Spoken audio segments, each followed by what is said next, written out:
and welcome to South Asia Today, a show that provides you the glimpses of South Asia. I'm your host Yeshi. Here are the headlines.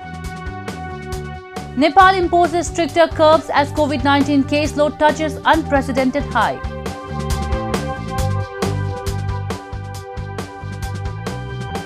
India shows military might, cultural diversity on its 73rd Republic Day parade.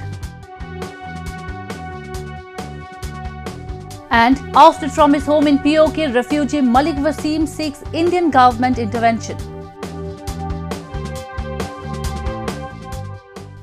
Let's begin the show. Nepal continues to set grim records as the current Omicron-driven COVID-19 wave shows no sign of a slowdown. The latest variant of the coronavirus, which has been reported in nearly 90% of the genome sequenced cases, has sounded alarm bells for the authorities. The government has taken a host of measures to flatten the curve, the latest being the odd-even vehicle rationing system. The government took the decision after a number of doctors and healthcare workers reported positive, prompting a shortage of human resources right at the front line. The authorities in Kathmandu have scrambled to contain the overwhelming spread of the latest variant as the Himalayan nation is registering infections at an unprecedented rate in the past few days. Nearly 1 million cases have been reported in the country. This has led to the authorities extending a ban on large public gatherings in the capital and around, which is home to nearly 4 million people. As per the data released by the authorities, Nepal's daily numbers of infections are likely to double by the end of January, as the Omicron variant has been detected in approximately 87.5% of samples in gene sequencing. The number of active cases in the country surpassed 90,000 this week, with elderly being the most hit. अहिले अब भर्ना भएको मध्ये धेरै जसो उमेर बढी भएका बिरामीहरू नै हुनुहुन्छ। अब आईसीयू को कुरा गर्दाखेरि 8 जनामा 2 जना बाहेक 6 जना चाहिँ सबै 70 वर्ष माथिका हुनुहुन्छ र 90 वर्षसम्मको पनि एडमिट भएको छ र धेरै जसो बिरामीले चाहिँ खोप लगाएको छ। कोभिड को खोप चाहिँ लगाउनु भएको छ। आईसीयू मा चाहिँ 8 जनामा चाहिँ 2 जनाले मात्र लगाउनु भएको छैन र बिरामीहरुको अवस्थाको कुरा गर्दाखेरि आईसीयू मा भर्ना भएको मध्ये 1 जना मात्र अहिले भेन्टिलेटरमा हुनुहुन्छ। त्यस बाहेक चाहिँ सबै चाहिँ अक्सिजनमा चाहिँ हुनुहुन्छ। The latest challenge for the authorities have propped up in the form of an increasing healthcare staff contracting the infection. Several hundreds of them in capital Kathmandu and districts around are positive, triggering panic both amongst the authorities and the common people. Nepal has had a health specialist crunch for years, and the pandemic has put a further strain on the country's health system. In view of this staff shortage, the government has reduced the isolation period for the healthcare staff to 5 days. Many others have been isolated at home in order to provide more admission space to the common citizens. More than hundreds of healthcare workers are getting infected. So once they have to go for isolations, we will not be having adequate amount of healthcare workers to take care of the patients. In a bid to cut off the infection chain, the authorities have also decided to put even stricter curbs to prevent large gatherings. Odd-even road rationing scheme has also been brought into force in the capital. सरकारले जुन जोरबिजोर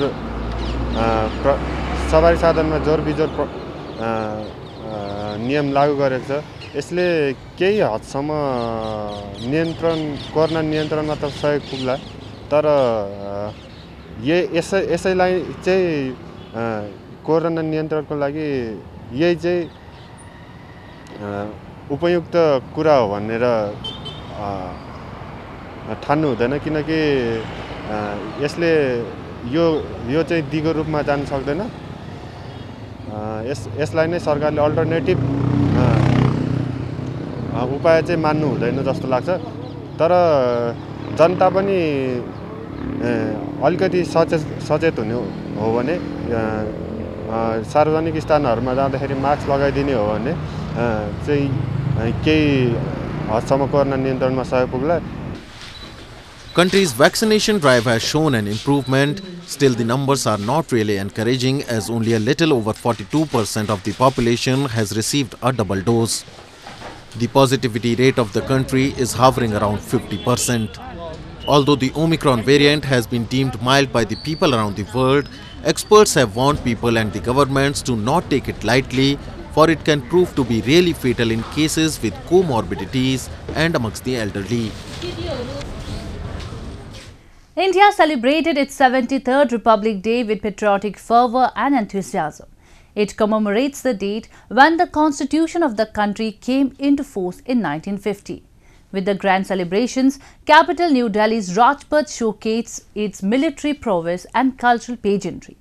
The celebrations were a kaleidoscopic of the rich cultural heritage of the states and their journey towards development. The celebrations this year were special as Republic Day fell in the 75th year of independence. The occasion was observed as Azadi Ka Amrit Mahotsav across the country. Prime Minister Narendra Modi and President Ramnath Kovind led the grand celebrations at Rajpath in New Delhi as the country celebrated its 73rd Republic Day. PM Modi paid homage to the armed forces personnel who were killed in action. The President then hosted the national flag to mark the occasion. Colorful parades at Rajpath displayed the rich cultural heritage of the country. The parade displayed the country's military prowess, tradition and culture, adhering to the social distancing norms in the wake of COVID-19 pandemic. Indian Air Force performed aerobatic maneuvers with fighter aircrafts in various formations.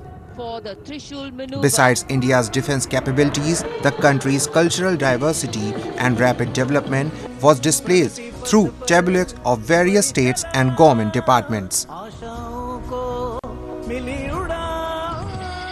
The Republic Day event was celebrated in different parts of the country.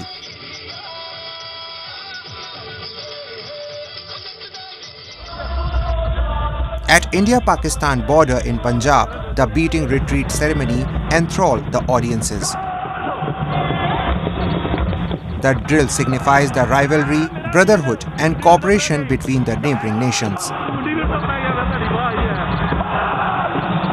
जब भी आते हैं तो देश प्रेम से भर जाते हैं और अपने हिंदुस्तानी होने पर बहुत गर्व महसूस होता है और 26 जनवरी के दिन जिस दिन हमारा कॉन्स्टिट्यूशन बना था आज यहाँ पर आकर बहुत ही ज्यादा गर्व महसूस हो रहा है। जैसा कि हम सबको विदित है 26 जनवरी 1950 को हमारे देश का संविधान लागू हुआ और भारत पूर्ण रूप से एक गणतंत्र देश बना।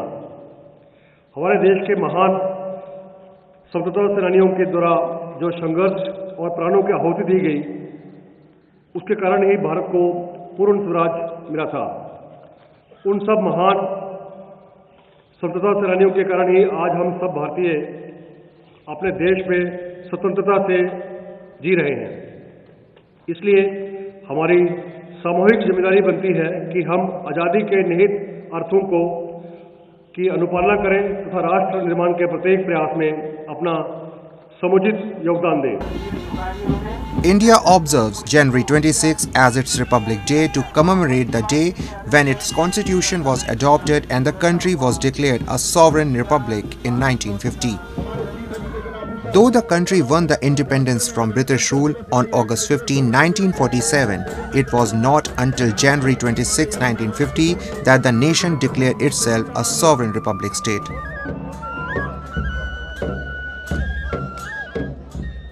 Now we take a look at some happenings in Asia in a segment called Asia Watch.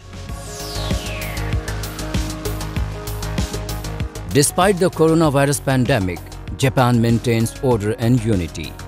This is made possible not only by the Japanese but foreigners who have integrated themselves into the local society. Known as essential foreigners, they are indispensable partners of the natives. Muhammad Yusuf works as a nurse at Kawakita General Hospital in Suginami, Tokyo, who moved to Japan from Jakarta, Indonesia. 日本に来ていろいろ勉強していろいろ吸収して、学んだことをインドネシアに持って帰ってインドネシアの看護師に教えたいなと思ってるんです。日本とインドネシアの間に仕事ができればいいなと思って。きちんとしたその対応であるとか、あとは看護を学ぶ姿勢であるとか、非常に誠実ですね。優しくて患者さんからも信頼されています。Even living in Japan, Yusuf adheres to his religious teachings, be it the food or prayers. He studied the Japanese language and passed the national qualification exam, which was crucial to invite his family over.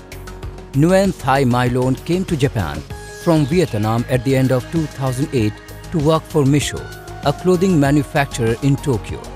Her main job is to working on the sewing machine and iron clothes. Since coming to Japan, she has studied katakana, kanji, and hiragana every day, thinking about how she can improve on her own. 始まる時は日本語がすごく難しかった。でも私は諦めてはいかない。今は仕事はできました。日本の生活は慣れました。A truly wonderful surprise and reward, she has passed the second grade of a private Japanese examination. Her hard work has paid off in the form of an honorable award. 日本語がすごく上手な子も上手じゃない子もいるんですね。でその中で彼女はベトナムの研修生の中の通訳みたいな形もやってます。日本人の中でも彼女はまだ年は本当に若い方なんですけど、かなり信頼が厚いです。The difference in the customs and lifestyle here was confusing for her at first, but her Japanese and Vietnamese friends have helped her keep on. Integrated foreigners who have overcome differences in tradition and lifestyle uphold Japanese society.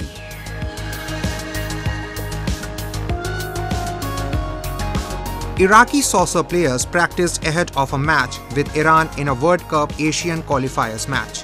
The two countries will be competing with the other members of their group to secure a spot in the FIFA World Cup Qatar 2022. The Iranians lead Group A with 16 points after 6 matches, 2 points clear of South Korea and a further 8 ahead of the United Arab Emirates. The top 2 finishers in each of the Asia's qualifying groups are certain to join host Qatar at the finals, and with 4 games remaining, a win over the Iraqis would take Iran through.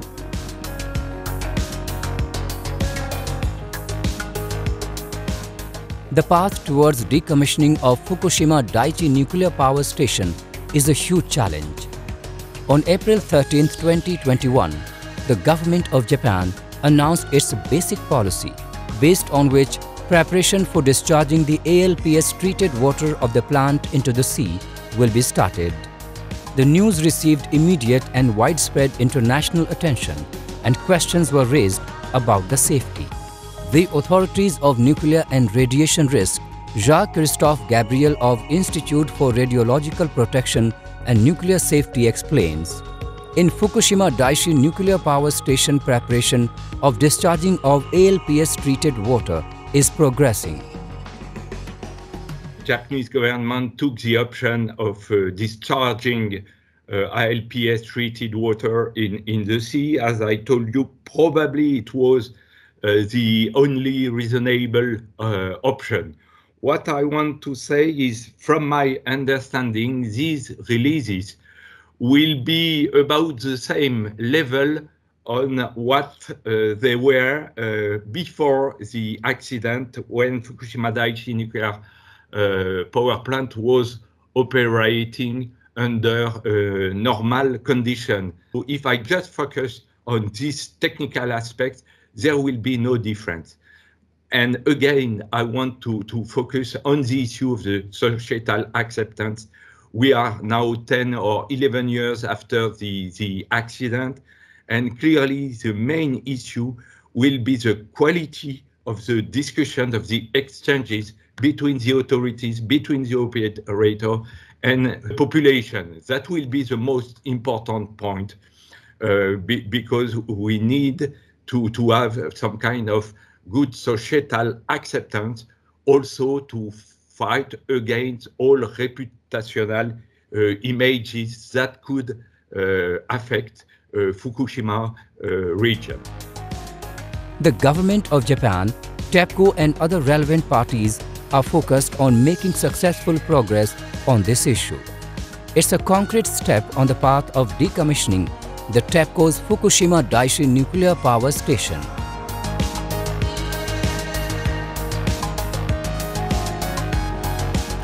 As Thais get ready to celebrate the Lunar New Year, a dessert shop in Bangkok is doing a roaring trade by recreating items in the traditional feast like pig's head, roast duck and steamed chicken mold from coconut milk jelly. The Namjai Dessert Shop offers a box set of 9 items from a typical feast for $27, and for some customers, the price and convenience of not having to prepare a full meal has won them over. Having only started pushing out the menu from early January, Namjai co-owner Thanpaj Monstra Prasit said he has received an overwhelming number of orders from customers. Thanapaj argues his shop's mini Lunar New Year's feast is cheaper than buying or making the actual dishes themselves due to rising food costs. As with many countries, the cost of living in Thailand has been rising, with the price of many food items climbing. Lunar New Year celebrations normally means a jump in spending, but Thai consumer expenditure over the period this year could hit an 11-year low after a new COVID-19 outbreak, a survey by the Commerce University showed.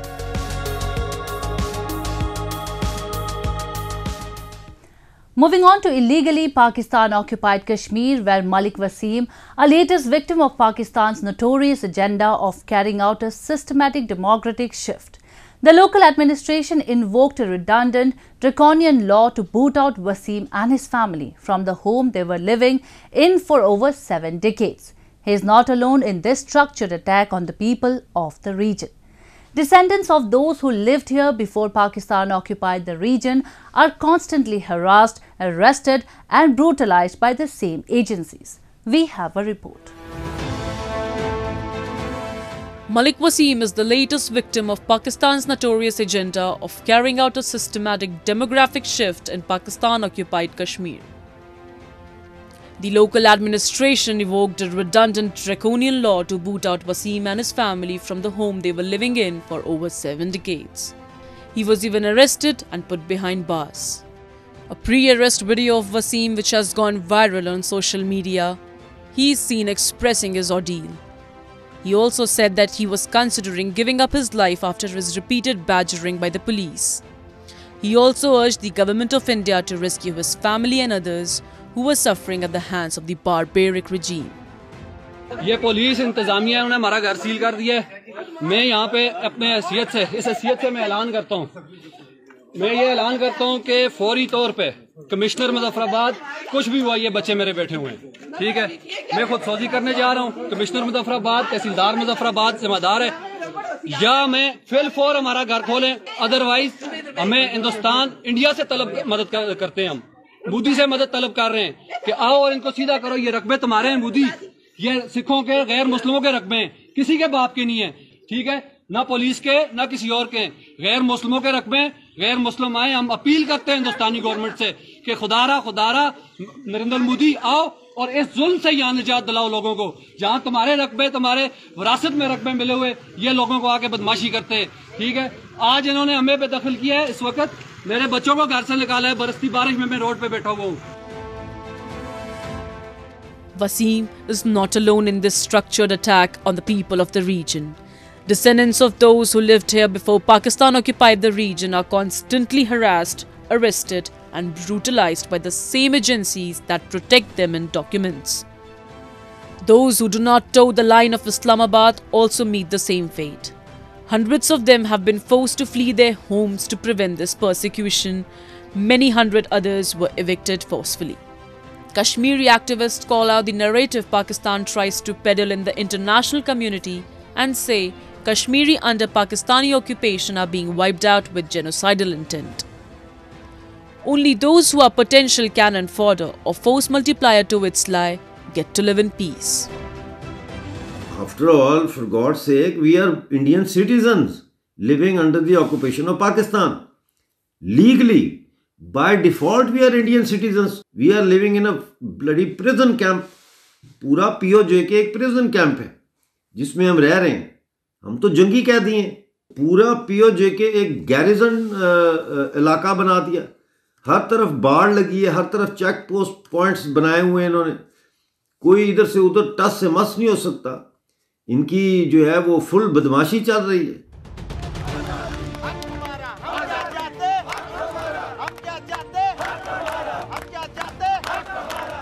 Pakistan's atrocities on Kashmiris are neither new nor unprecedented. The global community is well aware of their sufferings. However, it has dragged its feet when it comes to speaking for their justice. Despite gathering huge traction among the powerful countries at the individual level, the lawmakers have failed to take any action against Islamabad, which has either been complicit or culpable in all crimes against Kashmiris. Reasons are unknown, but the prolonged international silence might just be a signal from the world community that they do not care about the human rights of Kashmiris that are being trampled upon on an everyday basis by Pakistan.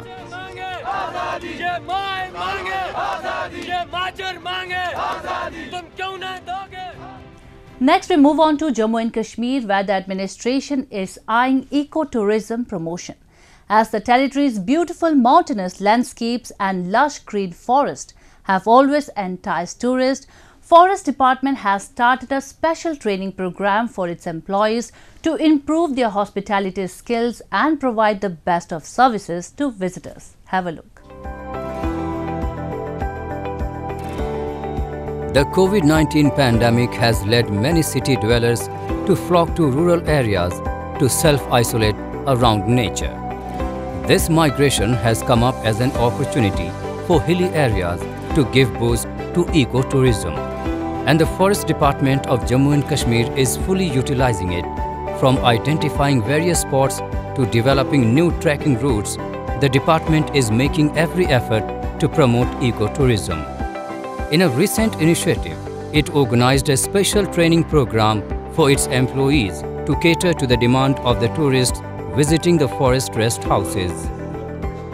Held under the supervision of the Institute of Hotel Management or IHM Srinagar, the program is aimed at imparting a basic skill set to hospitality staff of the Forest Department.